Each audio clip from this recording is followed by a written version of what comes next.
Sandra González Bailón es profesora de la Universidad de Pensilvania y directora del Center for Information Networks and Democracy.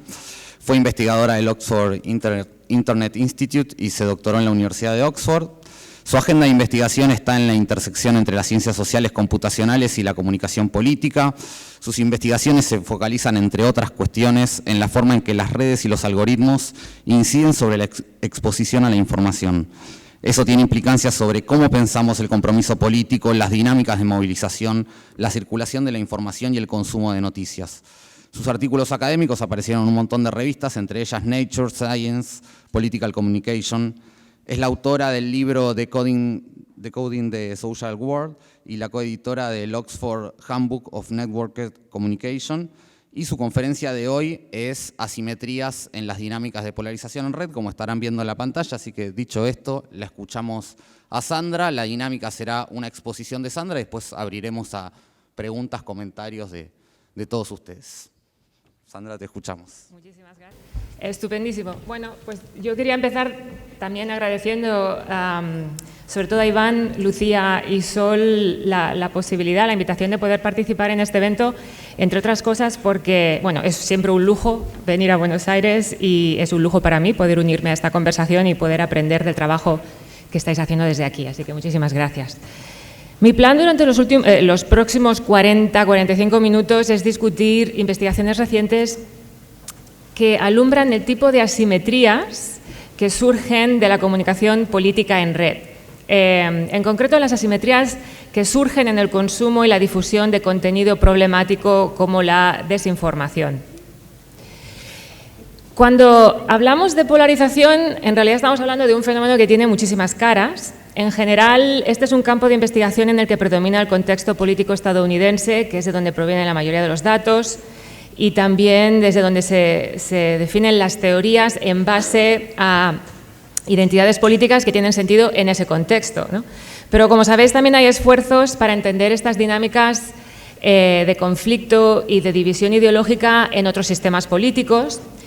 En todos estos esfuerzos, la polarización se analiza usualmente desde dos lados. Por un lado, como fenómeno de masas, de alineamientos a lo largo de ejes de opinión y de posicionamiento ideológico, y por otro lado, como fenómeno de grupos, y en concreto de las relaciones que emergen entre las personas que pertenecen a un mismo grupo o a grupos opuestos, ¿no? Entonces, cómo se definen los grupos y cómo se definen los ejes de opinión cambia, o debería de cambiar, de contexto en contexto, pero un elemento común y lo que une los argumentos de todos estos libros que tenéis en pantalla es el papel que juegan las redes sociales, las plataformas, en la mediatización del conflicto y quizá incluso en su agravación. Entonces, la pregunta del millón aquí, en realidad, es si la polarización en las redes y en los medios es la causa o la consecuencia de la polarización social. Este artículo, que salió publicado hace un par de años, ofrece, a mi parecer, el mejor resumen que he visto yo de la literatura del estado de la cuestión, sobre todo en lo que se refiere a los distintos fenómenos a los que nos referimos con el término polarización.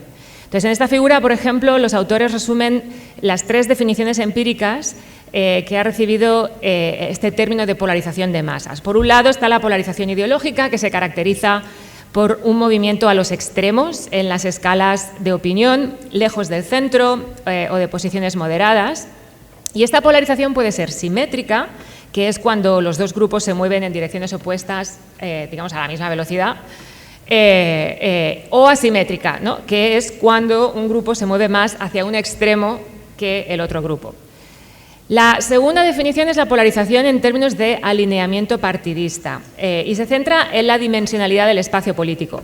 Es decir, en sí, los miembros de un mismo grupo, como un partido, comparten el alineamiento en sus opiniones en torno a diversos temas. La idea aquí es que no nos movemos únicamente en un espacio bidimensional de izquierdas y derechas, sino en un espacio donde hay varias dimensiones en las que distintas posiciones se pueden agrupar o no.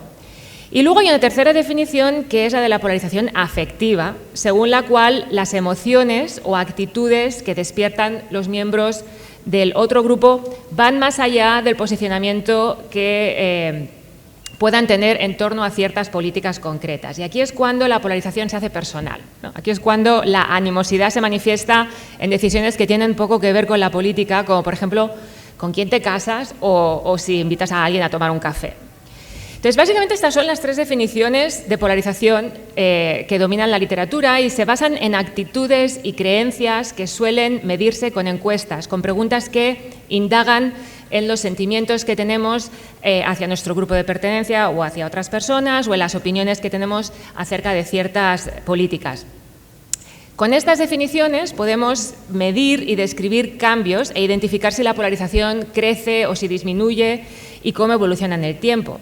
Pero claro, luego está la cuestión de cómo explicamos estos cambios en opiniones y en afectos, ¿no? Y aquí es donde entra una definición de la polarización que es más conductual, más de comportamiento y sobre la que me voy a centrar sobre todo en esta charla, ¿no? Una definición que tiene que ver con cómo construimos nuestras redes y con cómo consumimos información.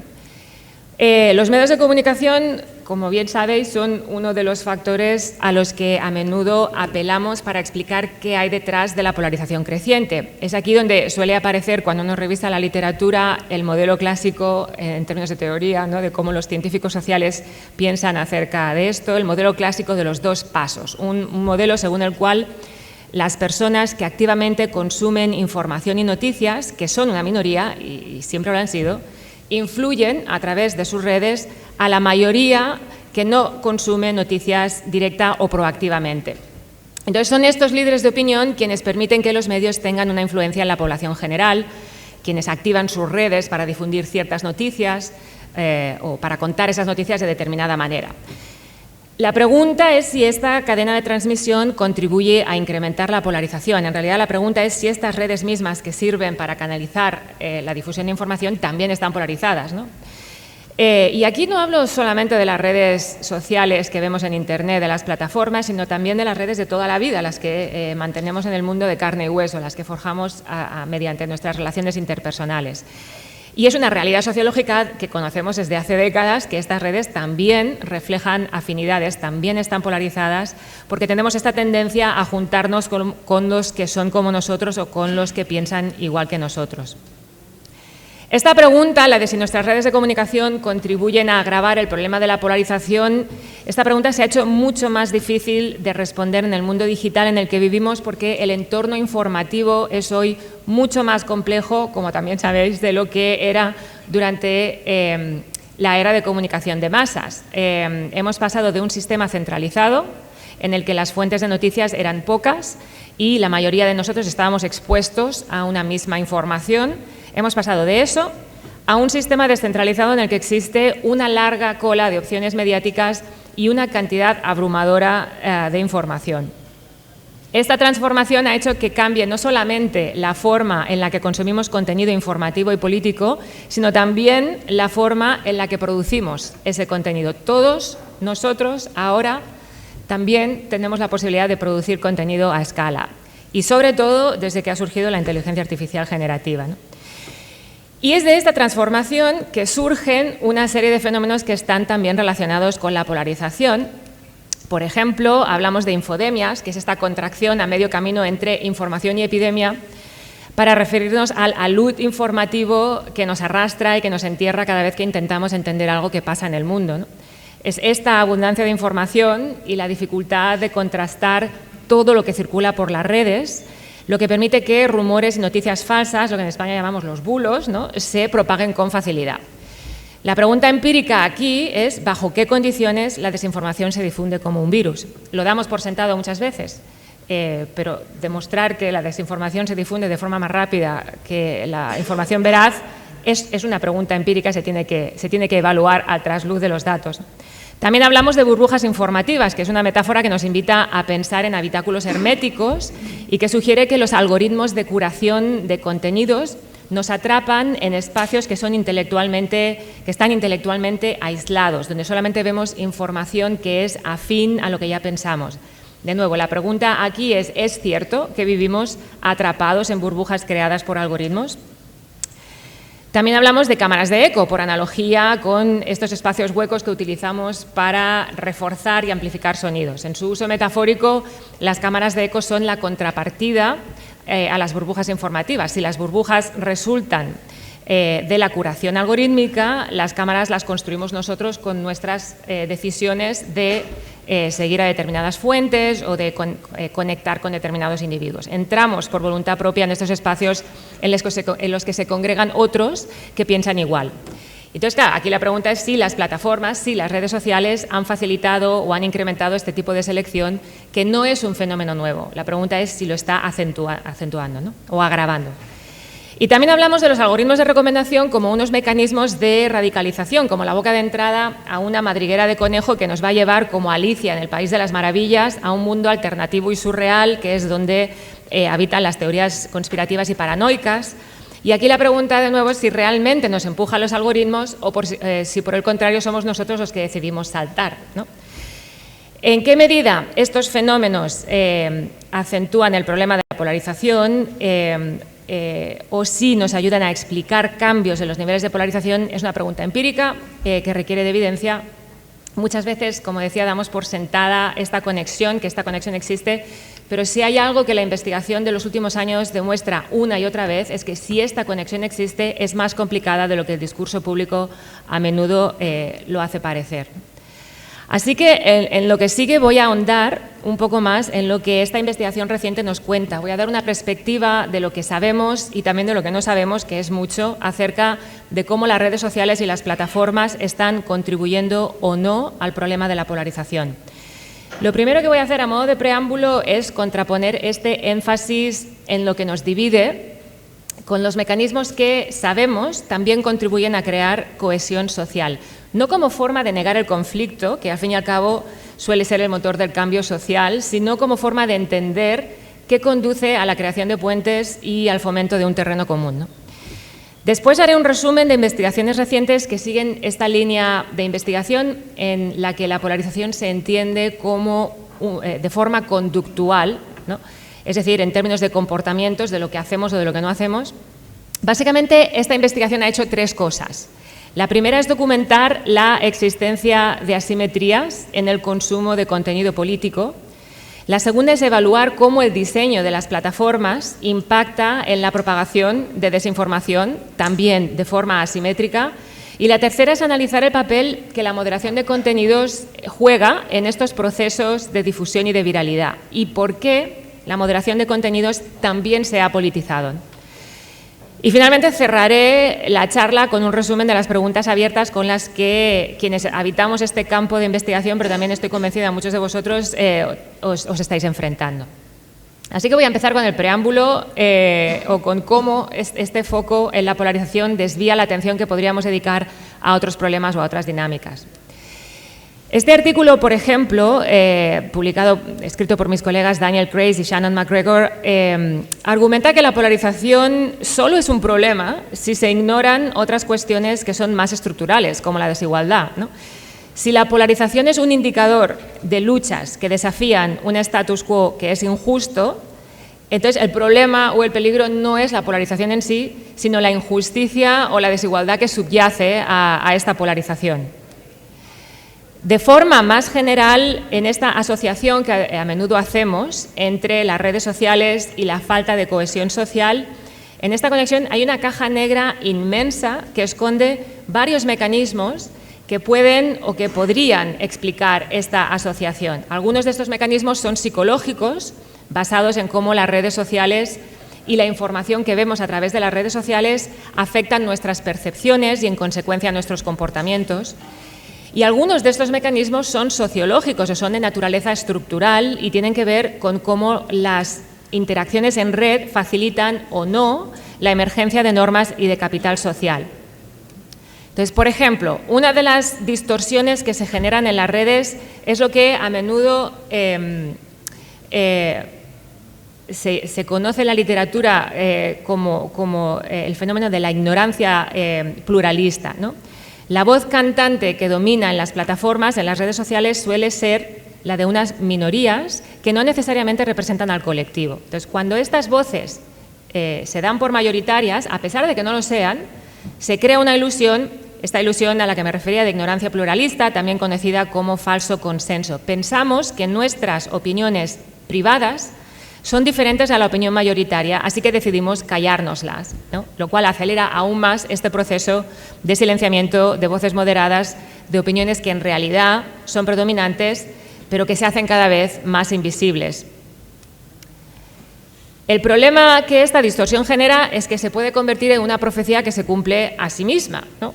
Básicamente, si pensamos incorrectamente que una determinada opinión o creencia predomina en nuestro entorno, podemos acabar haciendo lo contrario de lo que realmente nos gustaría hacer, o diciendo lo contrario de lo que realmente nos gustaría decir, amplificando así aún más el sentimiento que tendrán los demás sobre lo que piensa la mayoría. Y no solamente amplificando el sentimiento que tendrán otras personas, sino fundamentalmente también distorsionando las señales sociales que los algoritmos van a decodificar después para dar recomendaciones o para dar más prominencia a ciertos contenidos, ¿no?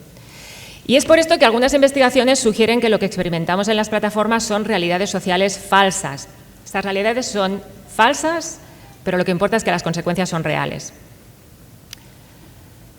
Bueno, ya entrando en la segunda parte de mi charla, voy a dar más detalles de algunas de las investigaciones que se han llevado a cabo en los últimos años para caracterizar el ecosistema informativo digital y sus desórdenes. Como os decía antes, voy a centrarme sobre todo en investigaciones que hacen tres cosas. La primera es documentar la existencia de asimetrías en el consumo de contenido político. La segunda es evaluar cómo el diseño de las plataformas impacta en la propagación de desinformación, también de forma asimétrica. Y el tercero es analizar el papel que la moderación de contenidos juega en estos procesos de difusión y de viralidad, en un contexto, y esto es muy importante, en el que la moderación de contenidos también se ha politizado. Así que bueno, empecemos con las asimetrías en el consumo de la desinformación. El problema de la desinformación básicamente tiene dos elementos. Un elemento se refiere al suministro de este contenido. Y el enfoque aquí es que la prevalencia o cuán común es la desinformación es el primer paso a tomar antes de intentar resolver el problema, ¿no? Comprender este elemento requiere adoptar una visión general y analizar en conjunto cuánta información errónea existe en un ecosistema determinado. El otro elemento se refiere al lado de la demanda y tiene que ver con la exposición y la susceptibilidad a la desinformación. En otras palabras, se trata de identificar qué audiencias, qué personas, qué individuos, qué grupos tienen más probabilidades de consumir y de difundir información errónea. Entonces, estos son un par de ejemplos de investigaciones que han intentado evaluar la prevalencia de la desinformación en redes sociales. Esta figura de red, por ejemplo, proviene de un artículo publicado por el equipo de mi colega David Lazar, fue publicado en el 2019, y aquí se analiza la información falsa que circuló por Twitter, cuando aún era Twitter, durante las elecciones presidenciales estadounidenses del 2016. En esta red, básicamente, cada nodo representa una fuente de información, una fuente de noticias políticas, y los nodos en naranja representan noticias falsas. Básicamente, lo que el análisis de esta red reveló es que las fuentes de noticias falsas tienen un interés de nicho. Los usuarios expuestos a este tipo de información eran una minoría de individuos muy similares en su consumo de noticias, pero es un problema que afecta a un grupo muy determinado de usuarios. La mayoría de las noticias que circularon en esta plataforma durante este periodo electoral no eran noticias falsas, ¿no? Entonces, cuando analizamos la prevalencia de noticias falsas en un sistema, podemos identificar patrones como este. Podemos identificar dónde están los focos que proporcionan el contenido problemático, dónde están estos bolsillos de contenido problemático a nivel de la población. Luego está la cuestión de la susceptibilidad y la exposición, desde el lado de la demanda, ¿no? Y de los correlatos demográficos que explican quién tiene más probabilidades de involucrarse con información política errónea. Entonces, por ejemplo, en este artículo publicado en Science Advances en el 2021, los autores proporcionan evidencia de que los conservadores, en el contexto estadounidense, obtienen peores resultados a la hora de distinguir verdades y falsedades. Cuando tú le preguntas a alguien, bueno, ¿esta noticia es verdadera o es falsa? Bueno, los individuos que se autoidentificaban como conservadores erraban más en esta distinción. Y lo que estos autores sugieren es que esto se debe en parte a que las falsedades que más se comparten en redes sociales promueven posiciones conservadoras. En otras palabras, Lo que esta investigación sugiere es que el problema de la desinformación no es solo un problema de susceptibilidad, que parece afectar más a un grupo de individuos que se alinean con una ideología determinada, sino que también es un problema de oferta, es un problema, revela el hecho de que hay más noticias que se proporcionan en las redes que apelan a ciertas susceptibilidades, ¿no? Entonces, una vez más, la oferta y la demanda están en constante interacción. No se puede entender una sin entender la otra, incluso si a menudo, por conveniencia, rompemos este circuito de constante retroalimentación para poder ejecutar nuestras investigaciones, para poder diseñar nuestros experimentos. Y, sin embargo, este bucle de retroalimentación, esta interacción constante entre oferta y demanda, no es el único circuito de retroalimentación que late en el corazón del ecosistema de información, del ecosistema informativo digital. Hay otro ciclo que relaciona a los individuos con el contenido y este es el ciclo de curación, es decir, el proceso mediante el cual se presenta a los individuos un subconjunto de toda la información que podrían ver y es un proceso automatizado, algorítmico, que aprende de cómo los individuos interactúan con esta información. Los algoritmos analizan ese comportamiento para poder después recomendar en la siguiente iteración más noticias y reforzar estas dinámicas, ¿no?, de consumo. En este proceso, como decía, los algoritmos juegan un papel fundamental, pero no se nos puede olvidar que las decisiones individuales que tomamos todos nosotros también juegan un papel fundamental, porque los algoritmos al fin y al cabo aprenden de nuestros comportamientos, ¿no? Es en base a esos comportamientos que los algoritmos nos dan recomendaciones. Y, bueno, como parte de este proceso de retroalimentación constante entre decisiones sociales y decisiones algorítmicas, también surgen a menudo amplificaciones asimétricas de contenidos ideológicos. Hay investigaciones que sugieren, por ejemplo, que cuando se trata de contenido político y de noticias políticas hay una asimetría ideológica, es decir, hay más contenido con orientación conservadora, con orientación a la derecha, que contenido con orientación a la izquierda. Y la pregunta, claro, de nuevo, la pregunta es ¿por qué? ¿Se debe a mecanismos como la amplificación algorítmica o se debe a mecanismos sociales como la exposición selectiva, el hecho de que escogemos esos contenidos, decidimos interactuar con esos contenidos más a menudo o al hecho de que se producen más contenidos de este calibre, ¿no? Entonces, la respuesta a esta pregunta, al trasluz de las investigaciones que se han hecho en los últimos años, es que las dos cosas importan, ¿no? Importan lo social e importa lo tecnológico. La cuestión es que importan ambas cosas. Y esto es lo que mostramos en esta investigación que se publicó el año pasado. Este es un estudio en el que analizamos la exposición a todas las noticias que circularon en Facebook en el contexto de las elecciones presidenciales del 2020. Una de las conclusiones del estudio es que el comportamiento social y el comportamiento algorítmico influyen ambos en cómo construimos nuestras realidades informativas en línea.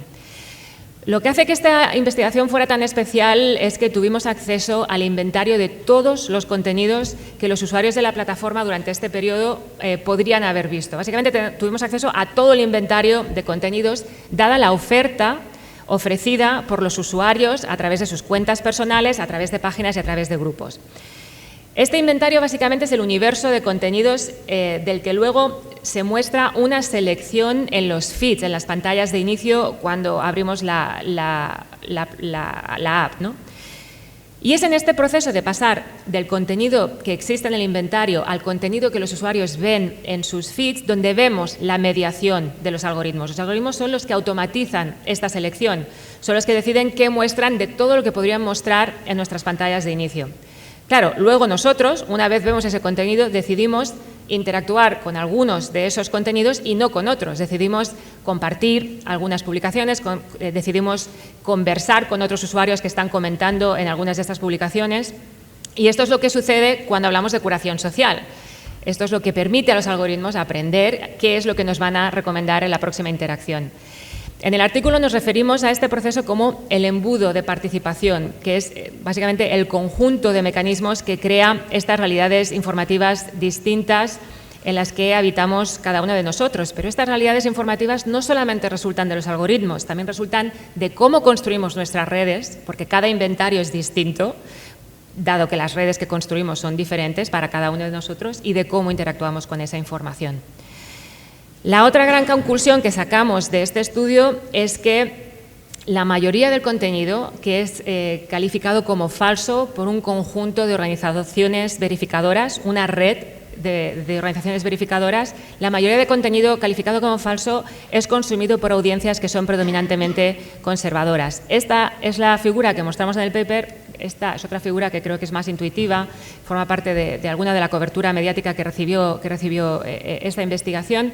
Y básicamente lo que nos dice estos son gráficos de densidad, pero básicamente lo que nos dice esta gráfica es que el 97% del contenido de noticias falsas que circuló en Facebook durante las elecciones del 2020, en promedio, tuvo audiencias fundamentalmente conservadoras. De nuevo, aquí la pregunta es, ¿y qué pasa si las verificadoras están sesgadas, ¿no? Si estas organizaciones de verificación están sesgadas ideológicamente, van a considerar que es falso contenido que apele más a una audiencia conservadora, ¿no? Bueno, afortunadamente, en el último año ha salido publicado otro artículo desarrollado por un equipo de investigadores independiente y que utiliza datos de Twitter, cuando todavía era Twitter, en lugar de datos de Facebook, y básicamente llegan a la misma conclusión. También encuentran que los conservadores comparten más contenido falso que los liberales. Lo novedoso de este artículo es que, además de utilizar las calificaciones de organizaciones verificadoras para identificar contenido problemático, también utilizan las calificaciones de personas comunes, de personas como nosotros o nosotras, utilizando un grupo de encuestados que está ideológicamente balanceado. Es decir, en este caso, los investigadores usaron las calificaciones de las verificadoras, pero también le preguntaron a un conjunto de individuos, la mitad de los cuales se autodefinían como liberales y la mitad de los cuales se autodefinían como conservadores, que hicieran esa misma evaluación. Y básicamente los resultados son los mismos, lo cual alivia esta crítica en potencia de que, bueno, las verificadoras también están sesgadas, ¿no? Bueno, hasta aquí la parte en la que evalúo la prevalencia y la demanda de información errónea. Ahora voy a entrar en la segunda parte, que es donde voy a hablar de difusión, de viralidad y de cómo el diseño de las plataformas, que no es casual, ¿no? Las plataformas se diseñan de una manera determinada por razones determinadas. Voy a hablar de cómo este diseño determina la forma en la que la información y la desinformación circula. Y en este caso voy a hablar de un artículo que no ha salido publicado todavía, pero va a salir publicado la semana que viene, está embargado, pero bueno, si alguien lo quiere leer, que me mande un email y os lo envío, os voy a dar, digamos, el resumen aquí. Básicamente el principal objetivo en este artículo era diseñar un estudio que nos permitiera responder a esta pregunta fundamental, que es cómo se difunde la desinformación en las redes sociales y en concreto, en este caso, en Facebook. Y para responder a esta pregunta nos basamos en la reconstrucción del comportamiento en cascada que desencadena la posibilidad de compartir algo en las redes, ¿no? El botón de compartir creo que se introdujo por primera vez en Twitter y luego en Facebook en el 2010. Parece hoy en día que siempre ha estado ahí, no siempre estuvo ahí. La habilidad de compartir contenidos dándole simplemente a un botón es algo relativamente reciente y es uno de estos mecanismos que promueve la difusión rápida de contenido que no ha sido verificado, ¿no? Que no tiene una revisión editorial. La idea aquí es que cuando ves algo en tu feed y haces clic al botón de compartir, uno de tus amigos lo ve, también hace clic en el botón de compartir. Esto desencadena una reacción que podemos analizar como un objeto, que es una red. Cada uno de estos eventos de difusión los llamamos árbol de difusión. Cada uno de estos objetos es un punto en nuestros datos, ¿no? En total analizamos más de 1.000 millones de publicaciones compartidas por más de 100 millones de usuarios durante los meses anteriores y posteriores a las elecciones del 2020. Y nuestra idea era que poder ubicar cada uno de estos eventos de difusión en este espacio bidimensional que básicamente se define por la amplitud y la profundidad de estos fenómenos de difusión. ¿Por qué nos interesan estas dos propiedades? Porque nos permite entender si la difusión se hace de forma masiva, de uno a muchos, o si la difusión se hace de forma viral, es decir, de pocos a pocos, ¿no? Que es lo que usualmente asociamos con las redes sociales, difusión que viaja por las redes, ¿no? Esta es la distribución empírica observada. Las líneas discontinuas indican las medianas de estas distribuciones. Básicamente, de los 1.000 millones de publicaciones que analizamos, solo alrededor del 1% se compartió más de 100 veces. De ellos, de todos estos posts, de todas estas publicaciones, la mayoría se hundió en la más absoluta irrelevancia. Y esto es importante de recordar, porque de nuevo asumimos que todo lo que pasa en las redes es viral. No lo es. La mayoría de los contenidos pasan desapercibidos, ¿no? y evidentemente un 1% todavía se suma millones, ¿no? Pero es una minoría de contenidos lo que llega a la viralidad. Y como os decía, una de las cosas que queríamos hacer con estos análisis era diferenciar entre la difusión masiva, ¿no?, cuando los árboles crecen mucho de inmediato, pero son muy poco profundos, ¿no?, que sería el caso cuando una celebridad publica algo y 10.000 de sus seguidores lo comparten, pero luego se queda ahí. Queríamos diferenciar esto de la propagación viral, que es cuando se generan estas vías de transmisión estrechas y muy profundas que viajan por las redes. Como os podéis imaginar, una de las cosas que más afecta a si algo se difunde de forma masiva o de forma viral es quién publica el mensaje original. En el contexto de Facebook son las páginas, que es el mecanismo típico de transmisión que celebridades, marcas, medios de comunicación y también políticos utilizan para compartir contenido. Las páginas son las que generan la mayoría de los fenómenos de difusión que se comparten un número elevado de veces. Pero en estos casos tenemos esta difusión masiva en la que básicamente la cadena muere un paso más allá del que publicó el mensaje de forma original. Cuando se trata de desinformación, que es un subconjunto de todo lo que analizamos, lo que vemos es que se difunde de forma viral, es decir, según estos árboles que son estrechos y muy profundos. Y básicamente son los usuarios, no las páginas, no los grupos, son los usuarios los que contribuyen a la difusión de la desinformación. Aquí tenéis algunos datos. Cuando se trata de desinformación, como decía, son los usuarios los que contribuyen de forma mayoritaria a su propagación y esto contrasta con información política y con información en general, ¿no? La mayoría de lo que circula en las redes sociales no es político y la mayoría de lo que circula en las redes sociales tampoco es desinformación. Cuando se trata de desinformación son los usuarios quienes propagan este tipo de contenido. Y esta es una gráfica muy parecida a la que os enseñaba antes, que básicamente demuestra que, de nuevo, cuando se trata de desinformación, vemos una asimetría. Los fenómenos, digamos, los árboles de difusión de propagación están fundamentalmente formados por usuarios que son conservadores en su mayoría y también de mayor edad, ¿no? Y esto en parte se debe al hecho de que las nuevas generaciones no usan Facebook, usan otras plataformas. Pero esta asimetría la volvemos a ver en este caso, y en este caso no solamente estamos analizando noticias políticas, estamos analizando cualquier tipo de contenido, memes, URLs que van a la web, vídeos, cualquier tipo de contenido que ha sido identificado como falso. Bueno, ya para finalizar y antes de entrar en el apéndice, os quiero hablar un poco de la moderación de contenidos y de por qué importa, porque al fin y al cabo la moderación de contenidos es el mecanismo principal del que disponemos hoy en día para intentar controlar la difusión de desinformación. Muy brevemente, cuando hablamos de moderación de contenidos, a lo que nos referimos es a un proceso que implica revisar y eliminar, reducir o etiquetar contenido que viola el conjunto de pautas o de políticas de una plataforma. Por lo general, esto toma la forma de algún tipo de mensaje que aparece en nuestras pantallas cuando intentamos acceder a algún contenido, ya sea para informarnos de que el contenido ha sido eliminado o de que contiene información falsa. Pero también se manifiesta de forma mucho más opaca, y eso es lo que más me preocupa a mí, ¿no?, que es a través de algoritmos que determinan qué información es más visible en nuestros feeds.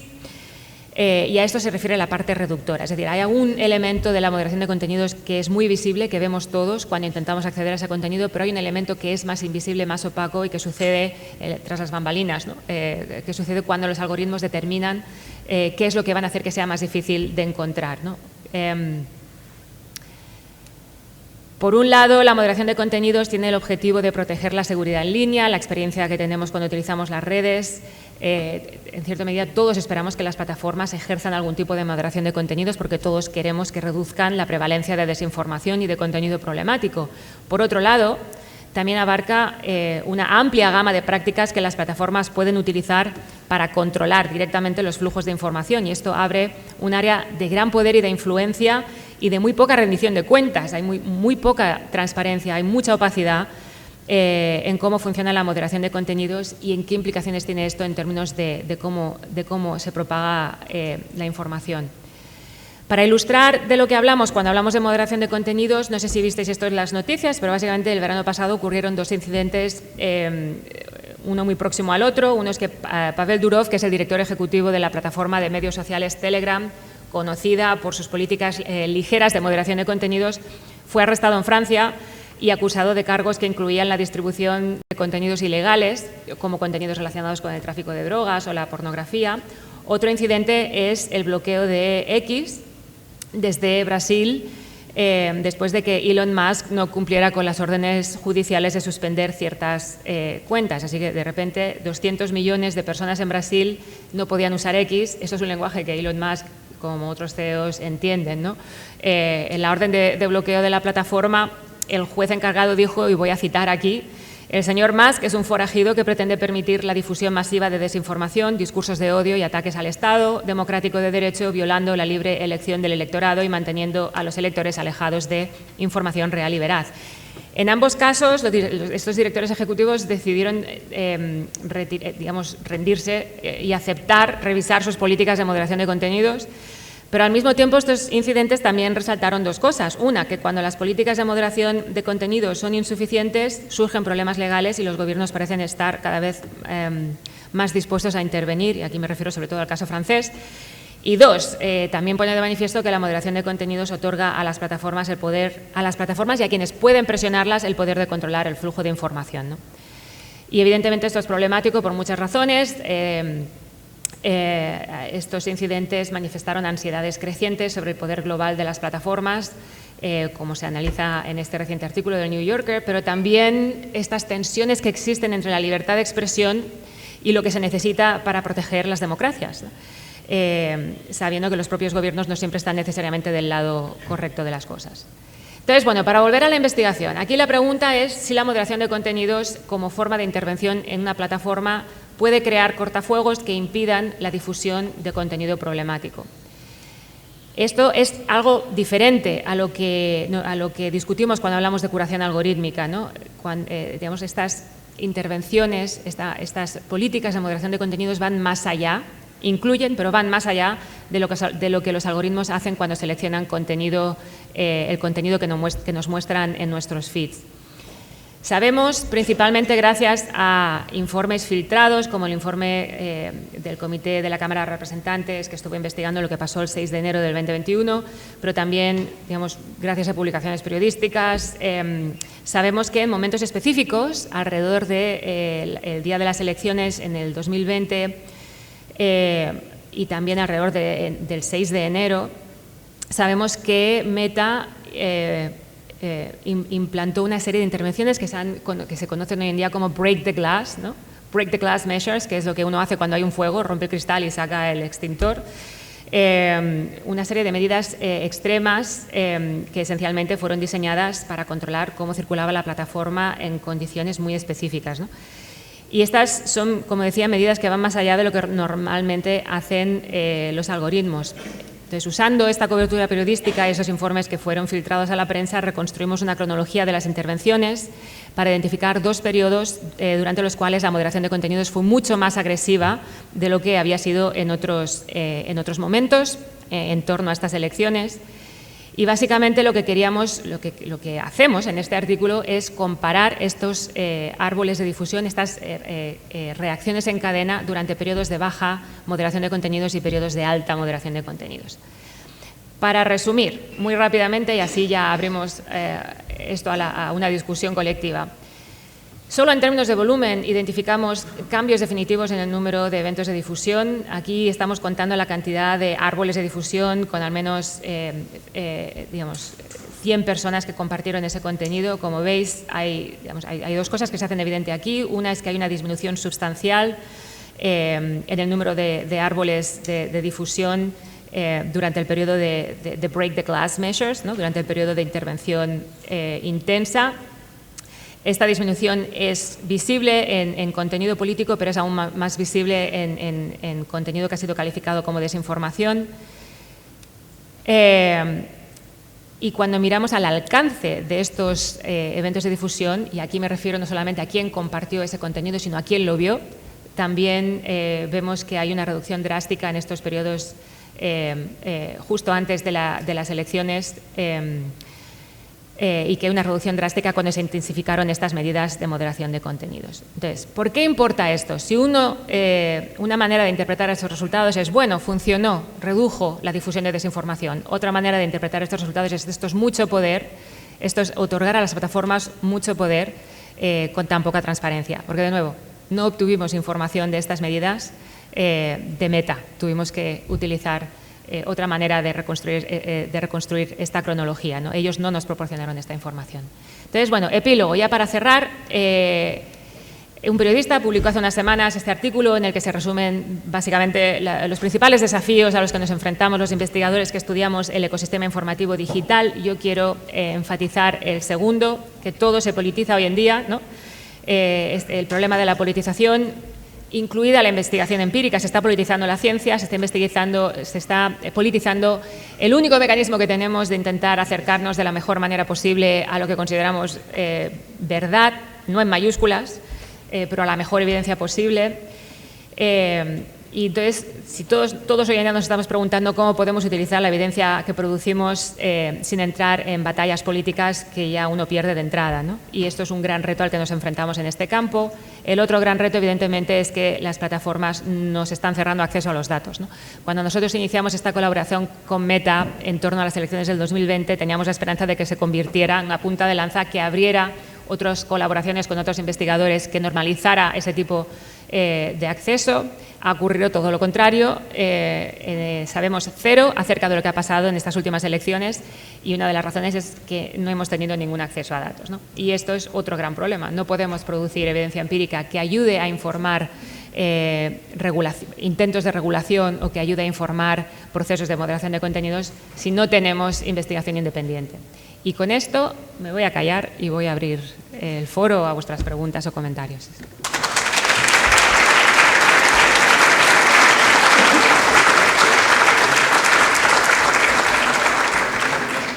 Hola.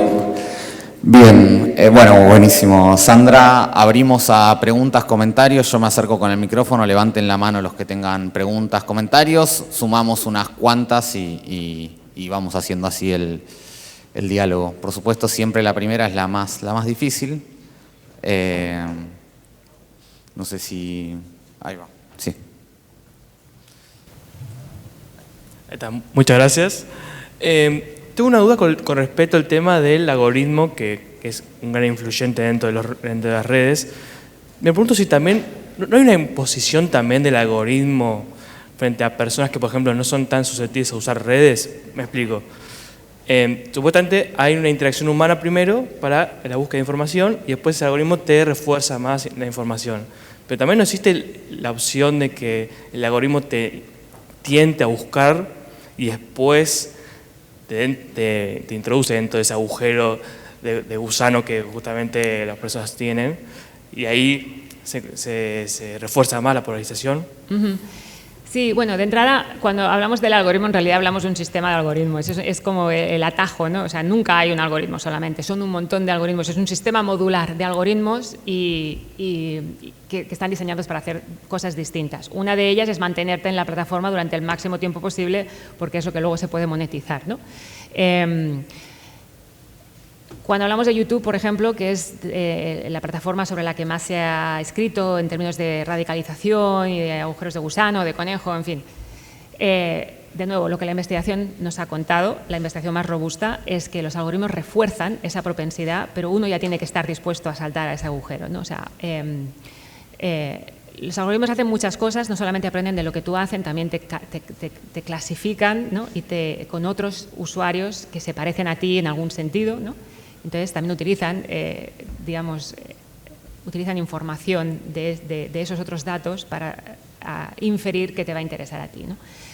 Pero básicamente cuando hablamos de radicalización en YouTube, por ejemplo, lo que la investigación demuestra es que lo que los algoritmos hacen es reforzar una inclinación que ya preexiste, una desafección que ya preexiste, ¿no? Y es lo que hace que sea tan difícil luego salir de ese agujero, ¿no? Porque te lleva cada vez a terrenos más radicalizados, pero no te convierte.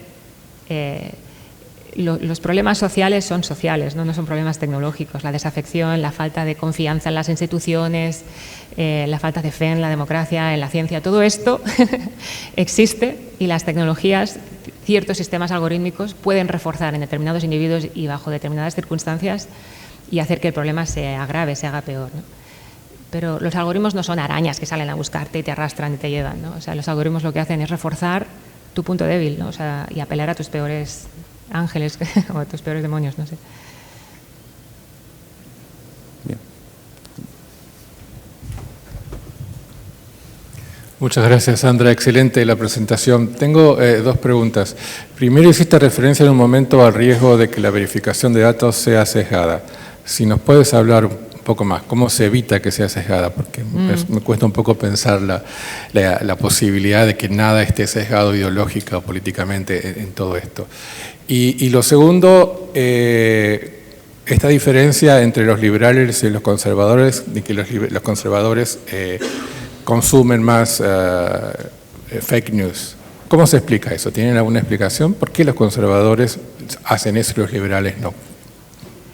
Bueno, la primera pregunta, es el talón de Aquiles en este campo de investigación, ¿no? ¿Cómo delimitamos la frontera entre contenido problemático y libre expresión, contenido que circula en una democracia que debería circular? La convención en la literatura es utilizar las etiquetas, cómo las organizaciones verificadoras etiquetan contenido, y lo que hicimos nosotros fue usar las etiquetas de muchas organizaciones, ¿no? De algún modo para contraponer, ¿no? posibles sesgos que cada una pudiera tener. Es una especie de crowdsourcing, ¿no? Es una crítica que recibimos cuando empezamos no solamente cuando empezamos a hablar de nuestros artículos, es una crítica, ¿no? Es que estas organizaciones verificadoras están sesgadas. Claro, no sorprende, ¿no?, que el problema de la desinformación sea fundamentalmente de conservadores. Y por eso he mencionado este otro artículo en el que incluso si utilizas las calificaciones de gente como nosotros, no profesionales, fact-checkers, ¿no? O sea, gente de la calle, si les reclutas y mantienes un grupo que está igualmente dividido entre conservadores y liberales según su propia definición, incluso así se ve esa simetría. Y yo creo que esto ayuda a responder a este tipo de crítica, pero no resuelve el problema esto sigue siendo una estimación conservadora, porque hay un universo inmenso de contenidos que no es factualmente falso, pero que es problemático. Entonces, una verificadora, incluso si lo evalúa, quizá lo etiquete como verdadero, pero no significa que no sea problemático, ¿no? Entonces, todas estas estimaciones son conservadoras. El problema seguramente es mayor de lo que estos números reflejan. Respecto a la segunda pregunta, claro, tenemos un sistema mediático muy fragmentado. La mayoría de los estudios, incluyendo el nuestro, ¿no?, se centran en una plataforma, one platform at a time, ¿no?, una plataforma en cada estudio. En nuestro caso, analizamos Meta, Facebook, Meta e Instagram en un contexto electoral determinado. Otros estudios se centran en X. Cada uno de estas plataformas crea un ecosistema distinto con unos incentivos distintos que no solamente afectan a cómo consumimos información mediante algoritmos, mediante el diseño de la plataforma, sino también cómo se produce, ¿no? Facebook en concreto ha creado un ecosistema informativo que ha favorecido la emergencia de organizaciones, de una maquinaria mediática que no hubiera prosperado si no hubiera sido por Facebook, ¿no? Si uno mira datos de tráfico, de audiencias de algunas de estas organizaciones en la web, son muy periféricas, no compiten con los grandes medios y, sin embargo, dentro de Facebook, dentro de este ecosistema, están en el top 10 en términos de reacciones, en términos de número de visitas, de eyeballs, ¿no?, de gente que ve ese contenido. Y esto es en parte porque han sabido aprovechar este entorno y el diseño de esta plataforma para ganar este tipo de visibilidad, de prominencia. Pero es un esfuerzo intencional, ¿no? Es una maquinaria mediática que es conservadora, que no existe en el lado liberal, ¿no?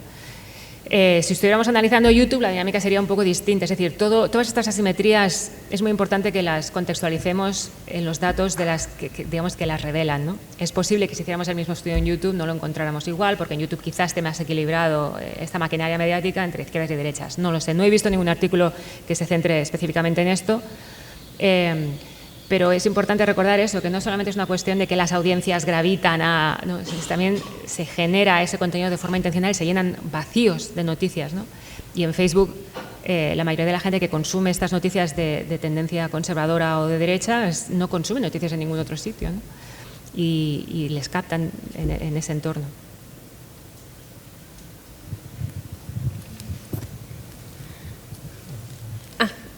Sandra, bueno, muchísimas gracias por esta presentación con una claridad que me llevo para siempre, la verdad me encantó. discúlpame que te haga una pregunta de algo que quizás no es el tema, pero me generó intriga y quería saber tu opinión. Hace poco me habían invitado a presentar un libro que se editó acá por un Samedita que se llama Prejuicio y Política, y había algo que me llamó la atención, que es que en los grupos focales con usuarios de redes decían que está bien, la agresión y toda esa la desinformación que circulaba por las redes era mala, pero eran las reglas del juego, y que entonces una mayoría no quería, o sea, no estaría a favor de regularlas. Entonces quería saber si vos tenías alguna información o alguna literatura para recomendar sobre ese tema, y saber si en general la gente, aunque sea víctima o no le guste tanto, piensa que puede entrar y salir cuando quiere y que son las reglas del juego. Las reglas del juego en el sentido de que necesitas publicar desinformación para obtener el tipo de tráfico que te haga visible, en ese sentido, para obtener relevancia. Sí, que sea agresivo y que no están de todo verificadas, todo eso es lo que uno entra en las redes tiene que asumir esas reglas. Ya.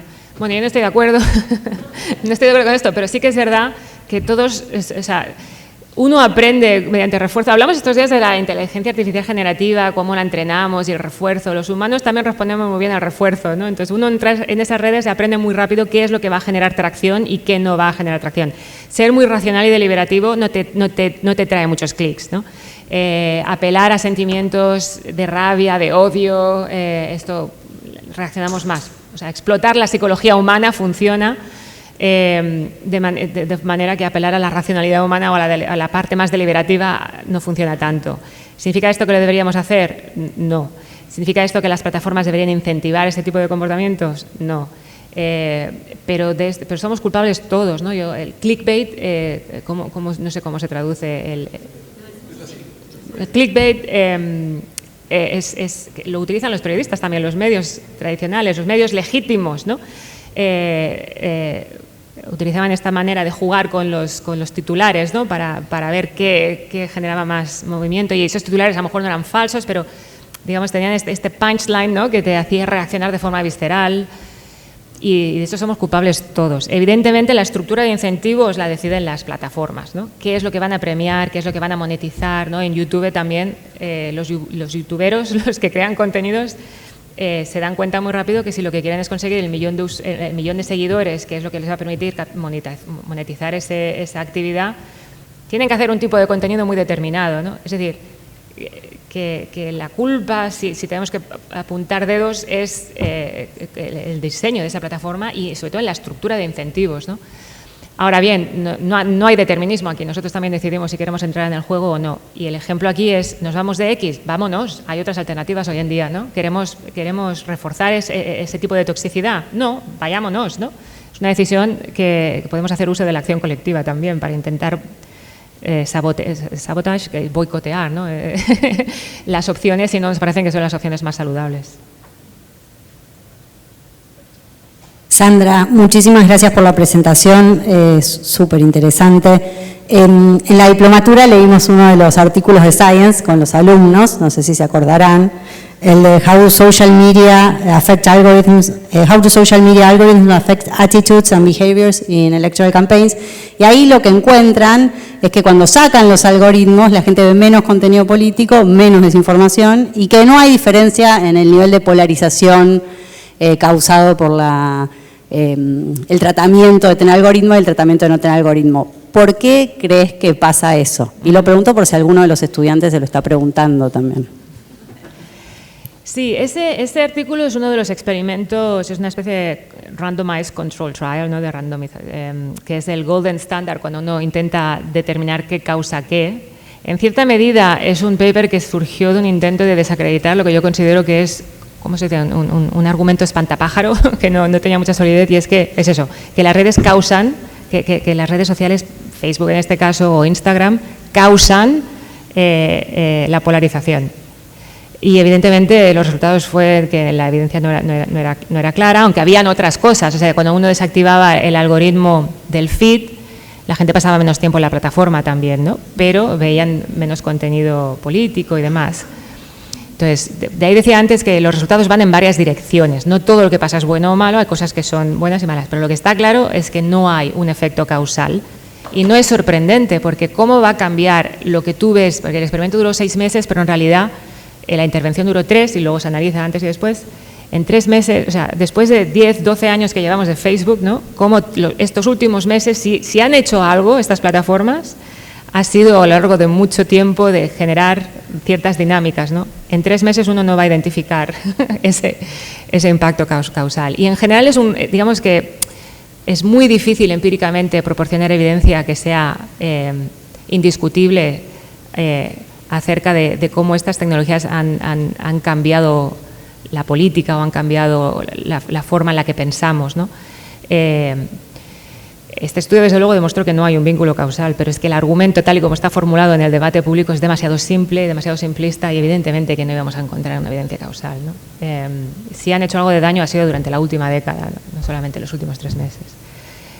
Pero quiero, digamos, subrayar que el hecho de que en este estudio no encontráramos efectos no significa que no los hayan, simplemente que en este estudio no los encontramos. Podríamos haber diseñado otros estudios donde modificábamos otras cosas y hubiéramos seguramente encontrado otro tipo de resultados.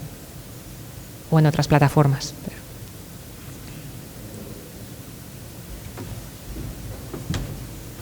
Buen día, Sandra. Muchas gracias por tu presentación, muy interesante. Yo te quería hacer una pregunta que espero que no sea demasiado incómoda y un comentario.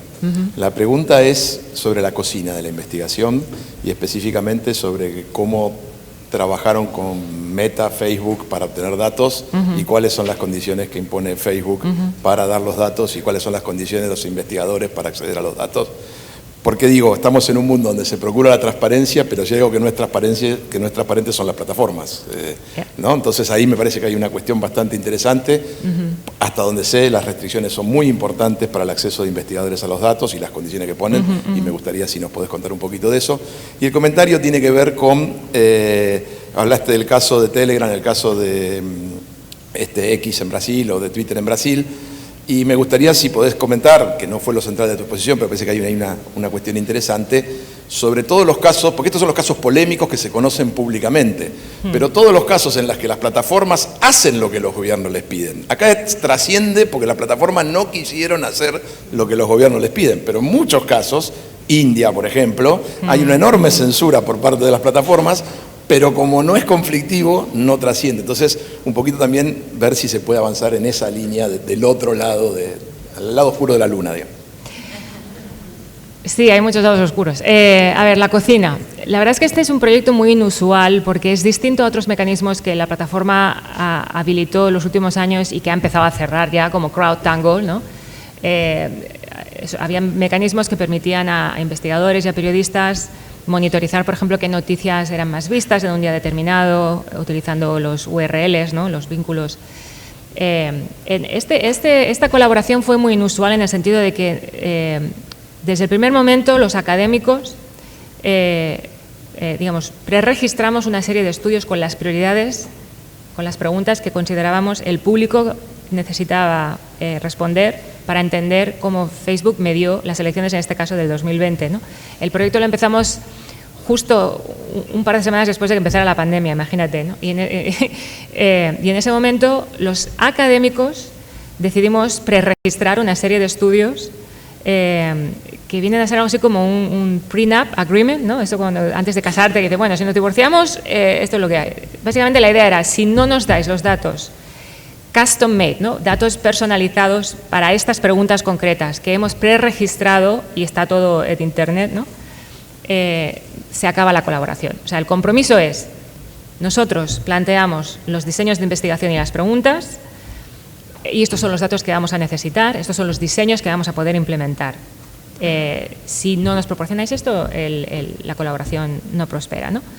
Y aquí he de decir que mis colegas Josh Tucker y Talia Stroud, que son los que han coordinado todo el tinglado, digamos, han hecho un trabajo hercúleo porque fueron muchas reuniones, muchas negociaciones.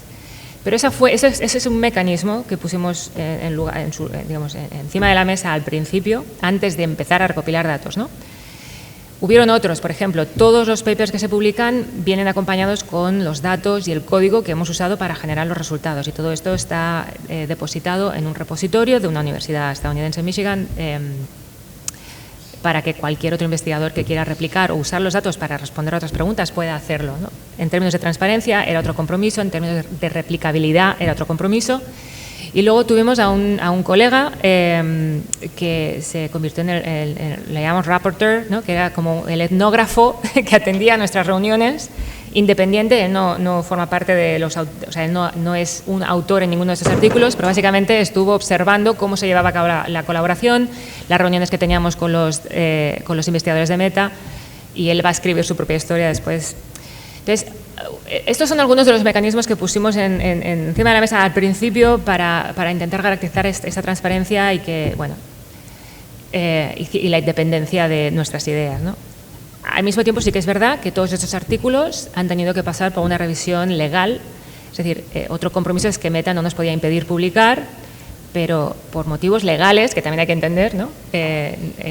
No podemos hacer cosas como utilizar datos individuales si los usuarios no han accedido voluntariamente a participar en la investigación, ¿no? Entonces, para los papers en los que analizamos todo lo que pasó en la plataforma, la mayoría de los usuarios no los reclutamos para el estudio, ¿no? Entonces, ahí no tenemos datos individuales, son datos agregados, entonces el Departamento Legal de Meta sí que tuvo que revisar estos artículos, ha revisado todos los artículos para garantizarse de que no había nada que rompiera con la normativa, etcétera. Pero no podían impedirnos publicar. Pero sí que es verdad que, por ejemplo, digamos, preregistrar estudios es lo que se hace cuando uno quiere reforzar la transparencia de la investigación, ¿no? Para no reescribir la historia una vez que empieces a analizar datos. Una de las limitaciones de hacer esto es que si cambian las cosas, tú ya te has comprometido a hacer un estudio. Y esto nos pasó en este estudio que he mencionado de la difusión. Cuando nosotros preregistramos el estudio, no sabíamos, porque no lo sabía nadie en realidad, que pondrían en funcionamiento estas medidas extremas de moderación de contenidos, de break the glass measures, ¿no? Esto lo aprendimos después. Y lo hemos incorporado y lo justificamos como una desviación del plan original. Pero como no formaba parte del plan original, ellos no nos han dado esa información, se han negado, en fin, por motivos. Una de las razones es que consideran que si nos dan esta información, los actores malévolos van a aprovecharse de este conocimiento para digamos, intentar sortear estas medidas, ¿no? Entonces, pero hemos podido conseguir esa información por otras fuentes, ¿no? Y aquí el periodismo de investigación es crucial, ¿no? Entonces, yo creo que yo personalmente estoy muy satisfecha con el trabajo que se ha hecho en Cocina. Lo que pasa es que en investigación lo que sucede es que cuando respondes unas preguntas te salen 10 más, y si no hay una continuidad en esta colaboración, en el acceso a datos, no se puede seguir avanzando, ¿no? En el estudio de estas plataformas, y ese es el problema. Tu segunda pregunta, no tengo una respuesta, no lo sé. O sea, Facebook decide publicar algunos de estos números, pero no hay transparencia, ¿no? En Europa se está intentando regular todo esto con el Digital Services Act, que bueno, es promisorio, no ha habido mucho resultado todavía, pero yo creo que para poder responder a esta pregunta habría que, bueno, en fin, no sé qué medidas habría que hacer a escala global, pero aún en un contexto local la regulación es fundamental, ¿no? El hecho de que los políticos les pongan presión para que haya más transparencia, o para que permitan a que los investigadores aportemos esa transparencia. Pero no parece ir en esta dirección nada en estos momentos, así que un poco frustrante.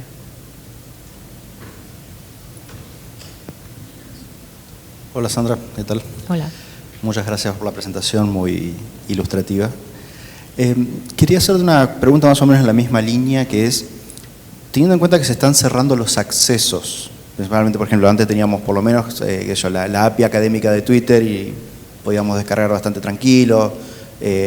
Después de Cambridge Analytics, Facebook cerró los accesos y la mayoría de las plataformas le siguieron la misma línea. Todas las investigaciones llegaron como a un pico de poder trabajar con Big Data en general y poder encontrar ciertos patrones que antes nos era imposible. Este cierre, ¿vos considerás que puede ser un retroceso a tener que buscar nuevas formas de trabajo para ver las redes en sí, porque no estamos teniendo los accesos en general? Sí, no, va a hacer muy difícil el trabajo que estamos intentando hacer en este campo, seguro. Desde mi punto de vista son dos motivos los que han llevado a las plataformas a cerrarse cada vez más. Uno es político, y es que no quieren problemas, no quieren ser el centro de atención, no quieren problemas, sobre todo porque se está politizando todo. Es decir, de nuevo, uno intenta aportar evidencia, pero también se politiza la ciencia y entonces ya uno no sabe. Por un lado es eso, por otro lado es una decisión de negocios porque todo el contenido que hemos generado en los últimos 10 años y en los últimos 40 de uso masivo de Internet, de la web y demás, todo esto se está utilizando para entrenar esta nueva tecnología emergente que es la inteligencia artificial y es dinero. Y entonces no quieren compartir. Reddit también ha cerrado, o sea, no quieren que cualquiera pueda coger este corpus inmenso de contenidos para entrenar modelos que puedan monetizarse, en fin. Entonces esta combinación es tremenda, ¿no? O sea, uno llega, dice, pero es que yo quiero hacer ciencia y frente a estos dos argumentos, o sea, por sí solos las plataformas no van a hacerlo cada vez más difícil. Y el poder que tienen de controlar la información es inmenso, o sea, realmente la información es poder, es un cliché, pero es verdad. El poder de controlar la información con tan poca responsabilidad, con tan poca transparencia pública, al margen del público, o sea, a mí me parece tremendo, pero no soy muy optimista. A estas alturas la verdad es que va a ser cada vez más difícil hacer investigación en este campo, a no ser que haya, pues eso, lo que está sucediendo en Europa es un intento de forzar a estas Big Tech a que abran las puertas a sus datos, ¿no? De anteponer la democracia a su modelo de negocio. Pero estamos por ver qué sale de eso y si se replica en otros sitios, ¿no?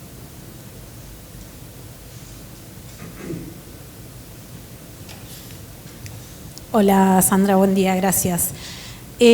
A ver si hablaste muy rápido, pasaste muy rápido las diapos, a ver si entendí bien. Hicieron una investigación en 2016 y una en 2020, ambas sobre procesos electorales y en Meta. ¿En 2016 era solo Facebook o era Facebook e Instagram también? El estudio del 2016 era sobre Twitter y lo llevó a cabo un equipo independiente. Los estudios que hicimos con Meta se refieren única y exclusivamente a las elecciones del 2020 y es Facebook e Instagram para algunos estudios. Ok, o sea que la de 2016 no era Facebook.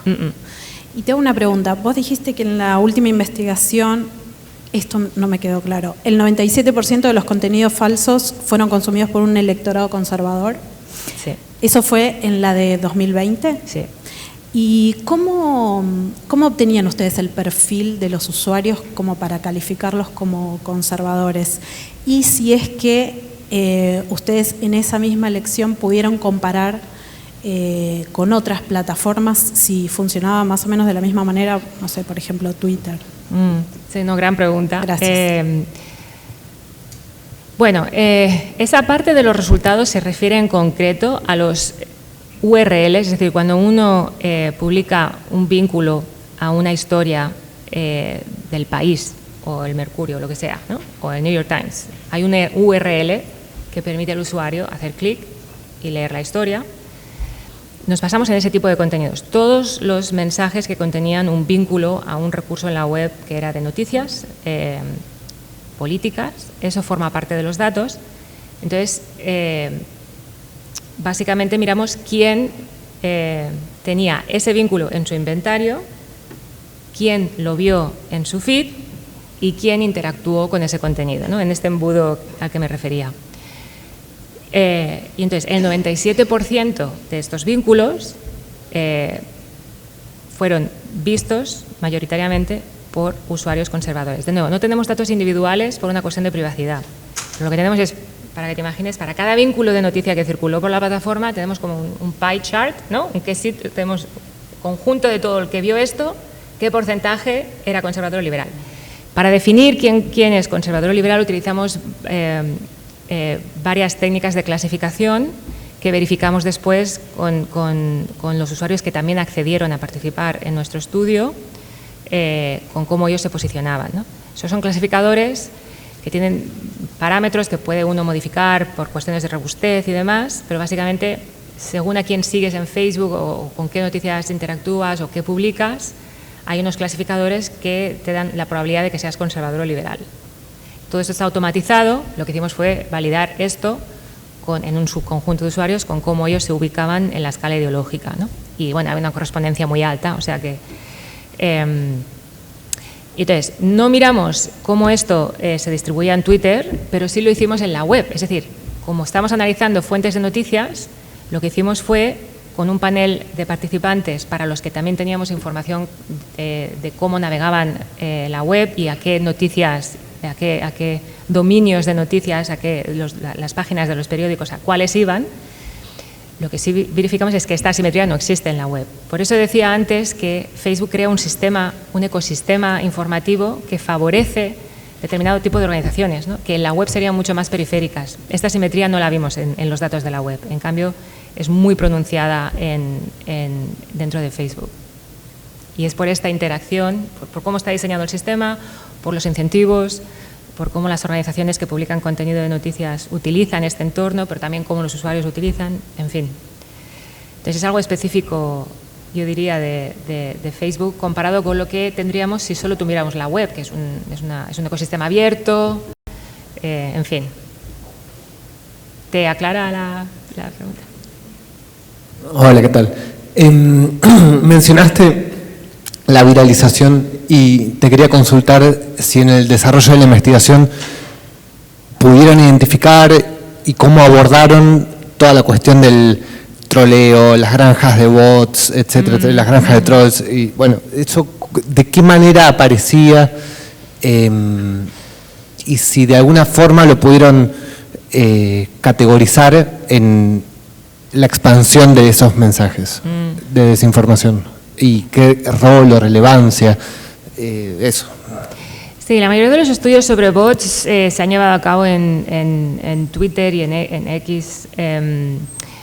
No es un problema, en Facebook no es un problema, no es tan problema como en X o como lo era en Twitter. Y de la manera en la que diseñamos el estudio y cómo nos centramos en usuarios que habían sido activos, en fin, el problema de los bots no es un problema que afecte los resultados a los que me he referido aquí, a los que se refieren a Facebook, pero sí que hay estudios, muchos de hecho, en los que se evalúa digamos, estas campañas coordinadas de desinformación que en parte están automatizadas y en parte hay humanos también detrás, ¿no? Y cómo los bots se utilizan para generar, digamos, indicadores falsos de user engagement, ¿no? Tienes un montón de bots que están dándole a me gusta a esto, ¿no? Para que los algoritmos floten ese contenido todavía más.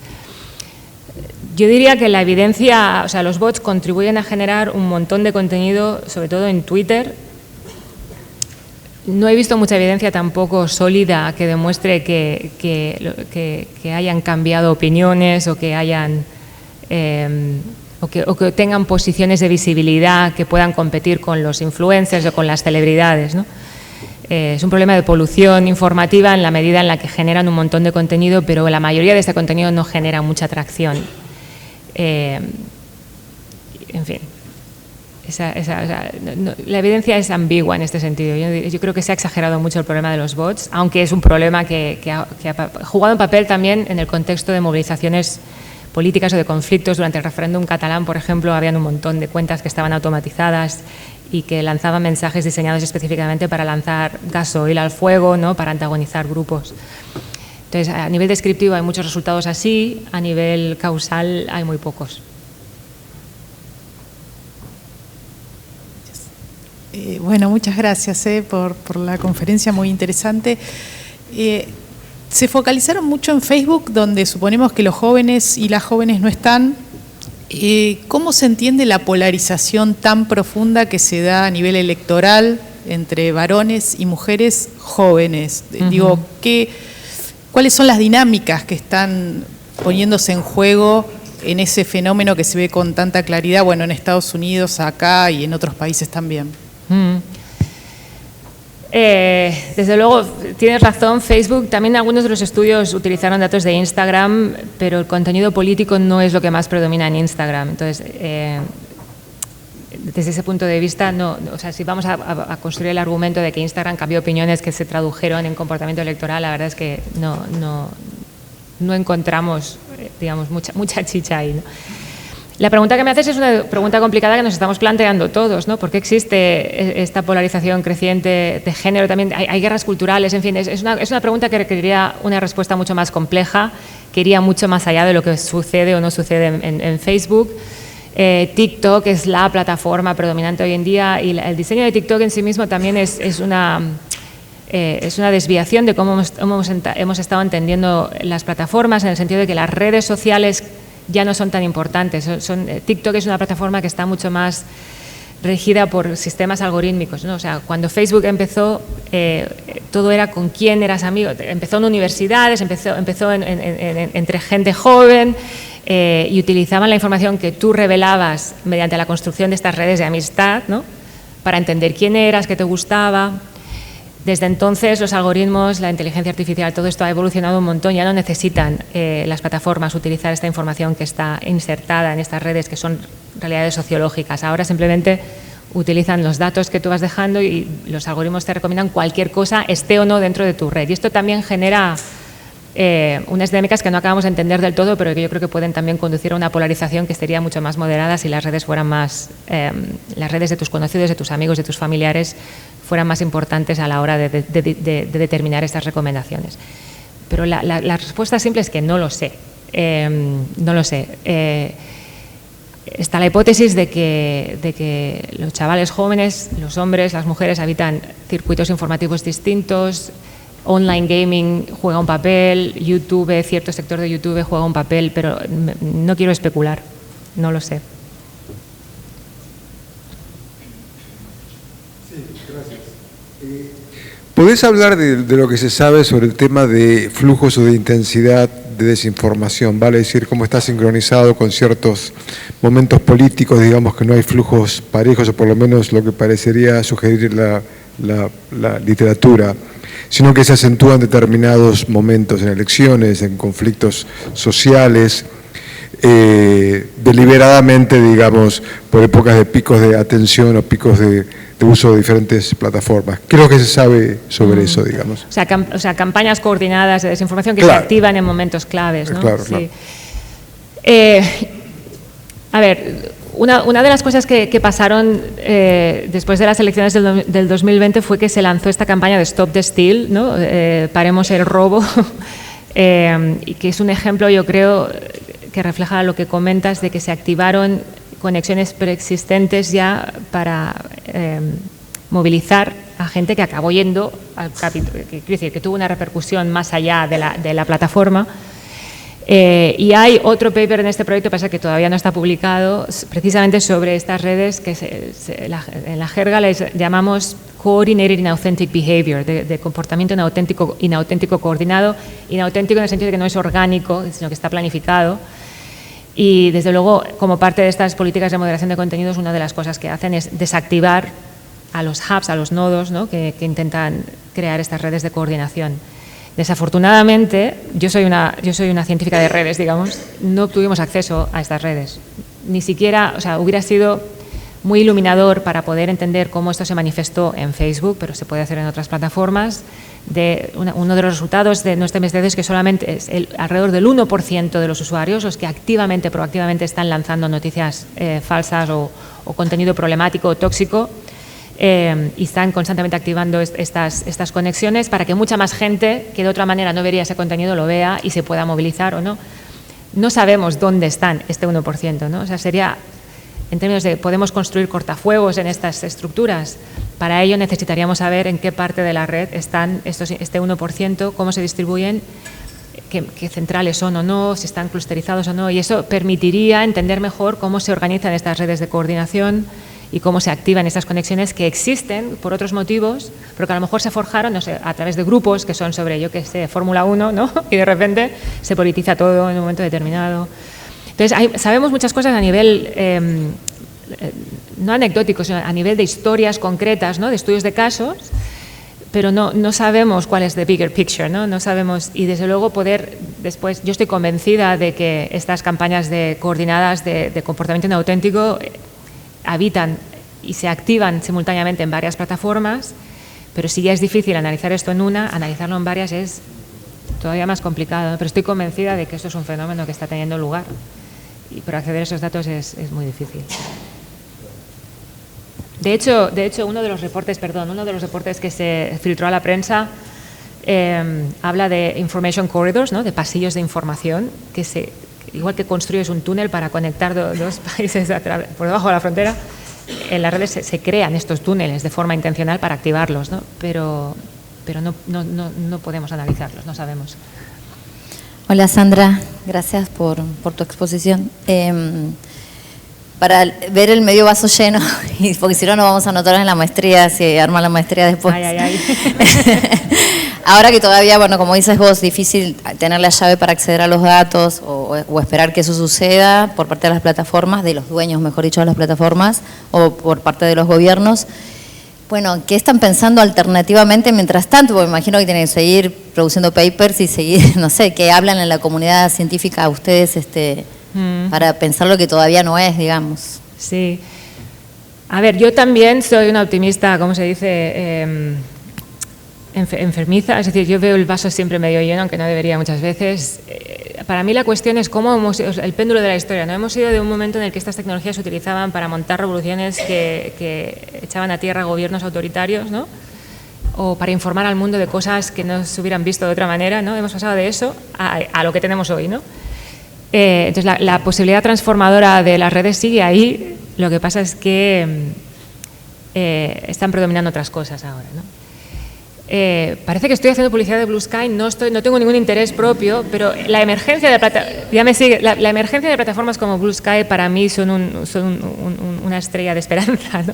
Porque no solamente por lo que representan, que es una alternativa de momento mucho más saludable en términos de cómo permite un discurso público sin los problemas que tenemos en otras plataformas, de momento, sino por cómo está construida esta plataforma de una forma mucho más descentralizada, con protocolos que permiten la portabilidad de los datos, ¿no? O sea, no es el jardín cerrado que eran las plataformas que son, como Threads o Facebook o X.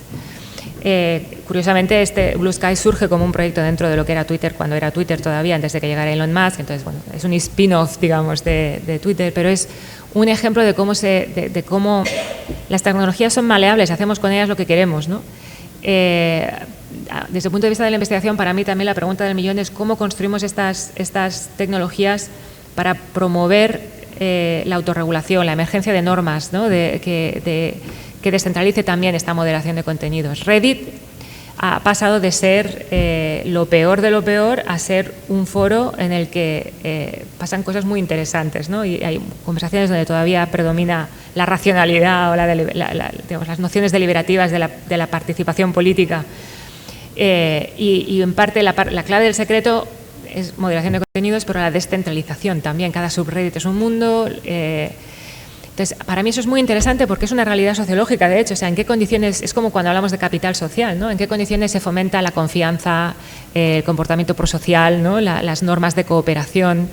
Y eso depende del entramado, de las redes, del entramado cívico que uno construye, de la parte institucional también, de cómo. Y yo creo que las tecnologías se pueden usar de esa manera también. Y Blue Sky es un ejemplo de que otro mundo es posible, de momento, para bien.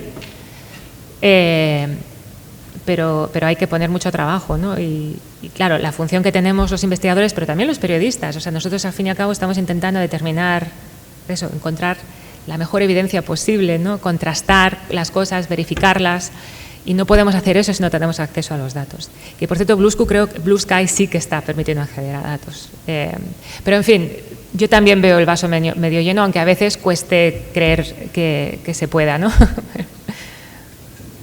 Bien, vamos con las últimas dos preguntas. Hola Sandra, bueno, muy interesante la conferencia. Cortita, si ya te liberamos, que debes estar cansada. No sé si conoces el trabajo de Ignacio Siles, con plataformas donde él muestra justamente cómo los algoritmos performan lo que consumimos, pero también muestra la domesticación de parte de los usuarios o ciertas tácticas en torno a jugar con el algoritmo, ¿no? También un trabajo que estamos haciendo con Eugenia, vemos que esto aparece con cuestiones políticas. Bueno, mal el algoritmo, ¿no? Un poquito veo todo de Milei, al otro día miro todo de Cristina, pero más allá de estas tácticas que también colaboran con la desinformación, ¿cómo te parece que la sociedad civil, los gobiernos deberían regular vemos estas microresistencias, pero falta algo más marco, más grande que regule o que... Sí, gracias. A ver, yo soy socióloga de formación, entonces mi propensidad siempre es pensar en términos de sistemas. mucha de la investigación que se está llevando a cabo en este ámbito se centra mucho en el individuo, ¿no? Incluso, bueno, en campañas de ¿cómo se dice? De literacy, de alfabetización, o de lo que se llama la inoculación, que a mí me parece una metáfora terrible, pero en fin, podemos vacunar a la gente para aumentar su resistencia a la desinformación. Al final se centra todo en el individuo, que es como, bueno, es como cuando hablamos del cambio climático. Sí, yo puedo reciclar mi botellita de plástico, pero si las grandes industrias siguen, ¿no? Entonces, ¿qué tipo de medidas sistémicas podemos pensar para que sea más fácil después esta transformación individual, ¿no?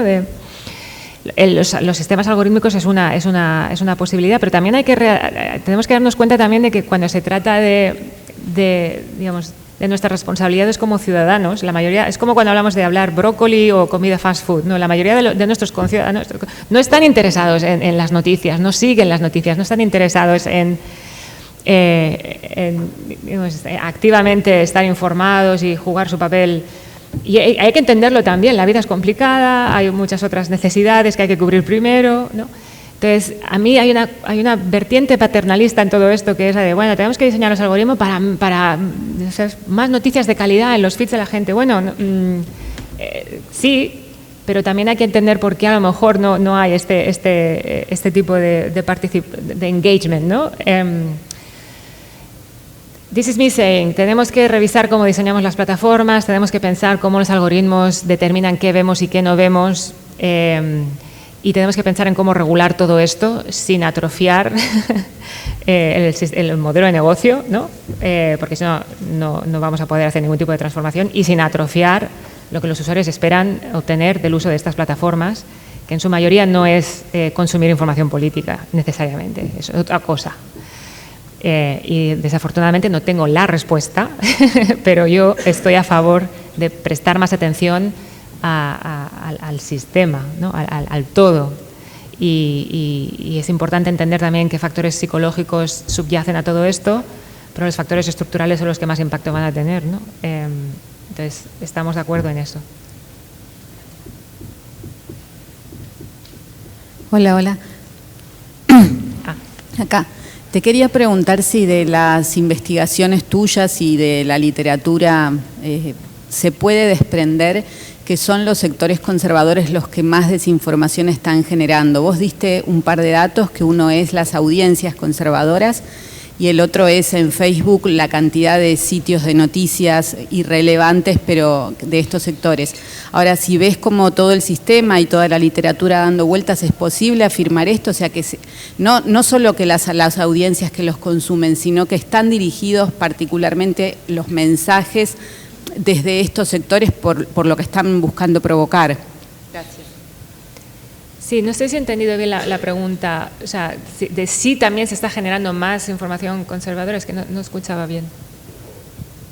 Si es posible afirmar que son los sectores conservadores los que más generan desinformación, porque si vos la dirigís a los sectores conservadores, probablemente venga de esos mismos sectores buscando, digamos, afianzar la comunidad. Entonces, si es posible esta afirmación o no hay literatura suficiente. Sí, por eso, digamos que esto es un puzzle complicado y hay varias piezas que sugieren que eso es así en el contexto estadounidense, que es de donde salen todos esos artículos. Por eso es tan importante también tener una perspectiva comparativa y es tan importante poder replicar todo esto en otros contextos que no necesariamente se alinean con los ejes que manejamos en Estados Unidos, ¿no? Uno de los estudios que he mencionado, que no es el mío propio, este estudio que salió en Science Advances, parece indicar que sí que hay más contenido que circula y que se genera de forma intencional, que circula por las redes, que es favorecido por audiencias conservadoras y que es, digamos, calificado como falso, pero que resuena con audiencias conservadoras. Ese contenido se genera de forma intencional y parece ser que desde el punto de vista de la oferta de contenidos hay más. Precisamente por eso las políticas de moderación de contenidos suelen identificar mucho más contenido de inclinación conservadora que es problemático, porque hay más, simplemente hay más, ¿no? O sea, esa es una posibilidad que todos estos datos que he descrito de forma muy rápida sugiere existe, esa es la realidad, ¿no? Entonces eso, en plataformas como Facebook también tienes a un montón de gente que no contrasta lo que ve en la plataforma leyendo las noticias en otros sitios, ya sea imprimida o escuchando. No. Hay un elemento, por cierto, que no he mencionado en esta charla que me parece fundamental, hablando también de la investigación futura, que es el universo podcast. Yo no sé cómo está este tema en Argentina, pero la cantidad de gente que consume información a través de los podcasts y la cantidad de oferta que hay en ese universo de cierta tendencia ideológica también, eso es algo que hay que mapear también, ¿no? Es en general mucho más difícil hacer un mapeo de la oferta de contenidos, precisamente porque hay tanto contenido, ¿no? Entonces, por eso, digamos, el punto fuerte de este artículo que mencioné de Facebook es que porque teníamos este acceso privilegiado a los datos, pudimos mapear literalmente eso, todo el contenido en forma del inventario, todo lo que circulaba por la red. Y en ese universo predominaba las noticias que las audiencias conservadoras favorecen, ¿no? ¿Podemos generalizar esto a otras plataformas, a otros países, a otros entornos? No lo sé. Mi hipótesis es que sí, y que hay una maquinaria que está haciendo que esto sea así, pero no te lo puedo demostrar con evidencia, más allá de estas piezas de puzzle que hemos ido poniendo varios equipos de investigadores independientes, que parece que todas conducen a esa conclusión. Pero hay que seguir investigando, sobre todo en otros entornos, ¿no? Contextos políticos, porque Estados Unidos es excepcional en muchas maneras, ¿no? Aunque a veces no lo parezca, por la atención que le prestamos, pero en fin. Muchas gracias, Sandra, por tu conferencia. A vosotros.